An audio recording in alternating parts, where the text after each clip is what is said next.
Hello বন্ধুরা, Shweta village food cooking চ্যানেলে আপনাদেরকে আবারও স্বাগত জানাচ্ছি। আশা করছি আপনারা সবাই খুবই ভালো আছেন এবং সুস্থ আছেন।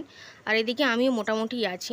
তো বন্ধুরা, আজকে আমি একটা নাস্তার রেসিপি নিয়ে চলে এসেছি। আপনারা যদি বাচ্চাদের স্কুলের টিফিনের জন্য ঝটপট কিছু বানাতে চান, তাহলে আপনারা খুবই সহজে অল্প কিছু উপকরণে এই রেসিপিটা বানিয়ে নিতে পারেন এবং এটা তেল ছাড়াই রেসিপি। নাস্তাটা বন্ধুরা খেতে কিন্তু বেশ ভালো হয় এবং হেলদিও হয়। আজকের এই নাস্তার রেসিপিটা শেষ পর্যন্ত দেখার জন্য আপনাদের সকলের কাছে অনুরোধ রইল। আর আজকে চ্যানেলে যদি কোনো নতুন বন্ধু এই রেসিপিটা দেখে থাকেন, তাহলে চ্যানেলটা সাবস্ক্রাইব করে রাখার অনুরোধ রইল। আর বন্ধুরা অবশ্যই করে অল নোটিফিকেশানটা কিন্তু অন করে নেবেন, যাতে আমি যখনই কোনো রেসিপি ছাড়বো আপনার কাছে হওয়ার আগেই কিন্তু পৌঁছে যাবে। তাহলে চলুন আজকে দারুণ সুন্দর বাচ্চাদের হোক বা বড়দের হোক বা সকালের বা বিকালের জন্য টিফিনের রেসিপিটা বানানো শুরু করা যাক।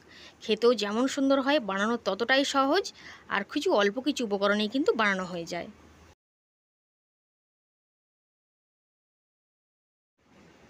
তো প্রথমে রেসিপিটা বানানোর জন্য আমি এই বাটির পরিমাণে 1 বাটি ময়দা নিয়ে নিয়েছি। এবার দিয়ে দিচ্ছি হাফ বাটি পরিমাণে সুজি,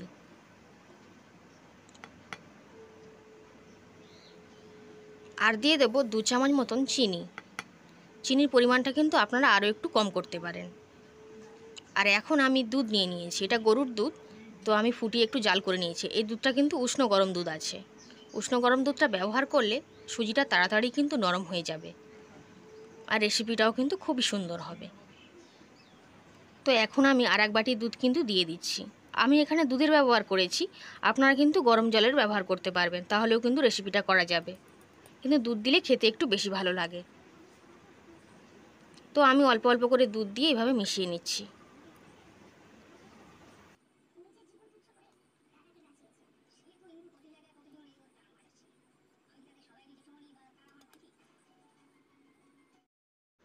তো বন্ধুরা, এখন 2 বাটি দুধ কিন্তু আমি ভালো করে মিশিয়ে নিয়েছিলাম, তাও দেখুন এখন অনেকটাই ঘন রয়েছে। এতটা ঘন থাকলে কিন্তু রেসিপিটা বানানো যাবে না, তাই আমি আরও কিছুটা দুধ নিয়ে নেব এবং অল্প অল্প করে মিশিয়ে দেব।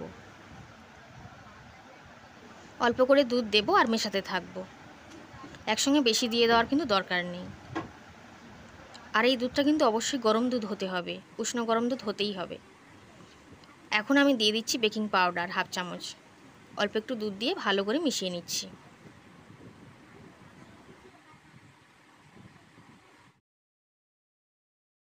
একটু টাইম নিয়ে খুব ভালো করে আমি মিশিয়ে নিয়েছি। এর বেশি দুধ কিন্তু আমি আর ব্যবহার করছি না।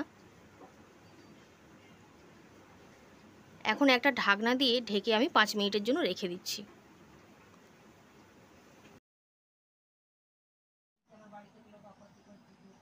5 মিনিট পর ঢাকনাটা আমি খুলে নিয়েছি, আর একটা মিক্সির জার নিয়ে নেব। আর এই সুজির ব্যাটারটা বা ময়দা সুজির ব্যাটারটা এর মধ্যে ঢেলে নিচ্ছি।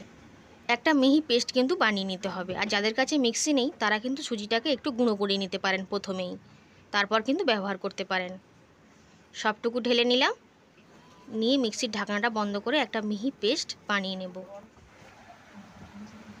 এখন মিক্সির জার থেকে ঢেলে নিচ্ছি একটা বাটিতে। ব্যাটারের ঘনত্বটা দেখুন, খুব ঘনও হবে না আর পাতলাও কিন্তু হবে না। এখন ব্যাটারটা কিন্তু একটু ঘনও লাগছে। তো এই সময় আমি আর একটুখানি দুধ মিশিয়ে দিয়েছিলাম। তো এখন ব্যাটারটা ঠিকঠাক আছে। আর ব্যাটারটা ঠিকঠাক আছে বুঝবেন কীভাবে, আমি একটু দেখিয়ে দিচ্ছি। এই চামচের উল্টো দিকটা আমি দেখিয়ে দিলাম, আঙুল দিয়ে একটা দাগ টেনে দিয়েছি, দেখুন দাগটা সহজেই কিন্তু মিশে যাচ্ছে না। তখন বুঝতে হবে যে ব্যাটারটা একদম ঠিক আছে। তো উনানে একটা চাটু বসিয়ে দিয়েছি, আর অল্প করে একটু সামান্য তেল কিন্তু ব্রাশ করে দিয়েছিলাম। আর এখন কিন্তু এটা বানানোর জন্য তেল দেওয়ার কোনো দরকার নেই। তো এখন আমি 1 হাতা ব্যাটার এভাবে দিয়ে দিয়েছি, আর এগুলো বানাতে বেশি সময় লাগে না কিন্তু। উনানের জালটা হালকাই রাখতে হবে, আর উপরের সাদা যে অংশটা হয়ে আছে ওটা রিমুভ হয়ে গেলেই কিন্তু এটা উঠেও আসবে আর ভালোভাবে তৈরিও হয়ে যাবে। এখন আমার নাস্তাটা হয়ে গেছে, তো আমি খন্দিটা দিয়ে তুলে নিচ্ছি। আর যেহেতু লাইটটা কম, তাই ছিদ্রগুলো অতটা ভালোভাবে বোঝা যায়নি, একটু দেখিয়ে দিচ্ছি কাছ থেকে। তো আর 1 হাতা নিয়ে কিন্তু আমি দিয়ে দিয়েছি। উনানের জালটা হালকা রেখেই কিন্তু এগুলো তৈরি করতে হবে, আর তৈরি হতে এগুলো বেশি সময়ের প্রয়োজন কিন্তু পড়ে না। আর নাস্তাটা যখন তৈরি হচ্ছে তখন কিন্তু খুন্তি দিয়ে ঘা দেওয়ার কোনো দরকার নেই, শুধু 1 হাতা ব্যাটার দিয়েই চুপচাপ বসে থাকতে হবে, তাতেই কিন্তু তৈরি হয়ে যাবে। আর সাদা অংশটা একটু চলে গেলেই কিন্তু তারপর তুলে নিতে হবে। তো দেখুন এটাও আমার খুব সুন্দরভাবে তৈরি হয়ে গেছে। তো এইভাবে আমি সবগুলোকেও বানিয়ে নিয়েছি, লাইটটা একটু কমই ছিল। তো যাই হোক, তো এবার সবগুলো বানানো হয়ে গেছে, সবগুলোকে একটা প্লেটের উপর সাজিয়ে দিচ্ছি। দেখতেও খুব সুন্দর হয়, খেতেও কিন্তু দারুণ লাগে, বানানোও কিন্তু একেবারেই তাড়াতাড়ি হয়ে যায়।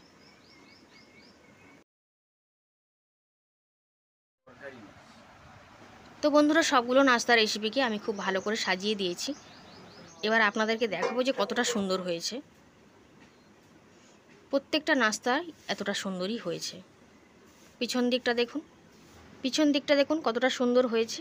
আর কতটা সুন্দর নাস্তাটা হয়েছে দেখুন, কতটা নরম, একেবারে নরম তুলতুলে। এগুলো আপনারা যে কোনো কিছু দিয়েই খেতে পারবেন। আর বাচ্চাদেরকে মধু দিয়ে খেতে দেবেন, মধু দিয়ে খেতে কিন্তু বেশ ভালো লাগবে। আশা করছি আজকের খুব সহজ নাস্তার রেসিপিটা আপনাদের বেশ ভালো লেগেছে। যদি ভালো লেগে থাকে আপনারাও অবশ্যই স্কুলে বাচ্চাদের জন্য টিফিনের এই রেসিপিটা বানিয়ে দিতে পারেন। শুধু বাচ্চারা নয় বন্ধুরা, ছোট থেকে বড় সবাই কিন্তু এই রেসিপিটা খুবই পছন্দ করবে। আজ তাহলে এই পর্যন্তই, আবার হাজির হয়ে যাবো অন্য কোনো রেসিপিতে। ততক্ষণ আপনারা সবাই খুব ভালো থাকবেন এবং সুস্থ থাকবেন। আজ তাহলে আসলাম।